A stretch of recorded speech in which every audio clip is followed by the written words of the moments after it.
সে ছিল বড়ই আনমনা, আর ছিল আমার কল্পনা আলপনা। সে যে প্রদীপের শিখা ছিল, সে যে সুখের এক স্মৃতি ছিল, সে যে পূর্ণিমা রাত ছিল, সে যে ভালোবাসার গান ছিল। সে ছিল বড়ই আনমনা, আর ছিল আমার কল্পনা আলপনা। বাবা বন্ধুরা কি বলবো, এত নেট স্লো, এত নেট স্লো, এতই নেট স্লো যে ভিডিও আপলোড হচ্ছে তো হচ্ছে, হচ্ছে তো হচ্ছে, হচ্ছে তো চাওয়া শেষ হচ্ছে না। কিন্তু আমরা তো আর কখনো বসে থাকি না, আমরা তো সবসময় কাজ নিয়ে ব্যস্তই থাকি। ঠিক তেমন করে আমিও ব্যস্ত তোমাদের সাথে। দেখো তো, দেখো তোমাদের সাথে আমিও ব্যস্ত। দেখি দিদি একটু ডিজাইন।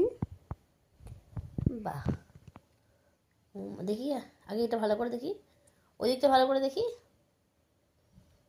দেখি দেখি দেখি। ভালোই হয়েছে। আপনি এখানে কি করছেন?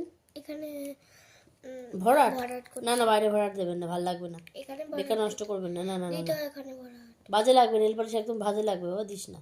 ওর পাশে দেখি, ওর পাশে দেখি। তো কালার এসছে, সুন্দর হয়েছে। তো আপনারা কমেন্টস করে জানাবেন কেমন হয়েছে। একটা পড়েছে মিস নেকু, চশমা নেই, উইদাউট ক্লাসে এইসব করে যাচ্ছে, যার চোখে নাকি এত পাওয়া। ছোটোবেলায় খুব মেহেন্দি পড়তে ভালোবাসতো, আমাকে দেখি আর তাই ভাবি যে মেহেন্দি পড়ার এই পাগলামিটা মনে হয় আমার মতনই হয়েছে। আমিও পরীক্ষার অ্যানুয়ালি, মানে এই পরীক্ষার ছুটি আর কি, তারপরে হাফ ইয়ারলি হয়ে গেলে গরমের ছুটি, পুজোর সময় খুব মেহেন্দি পড়তাম।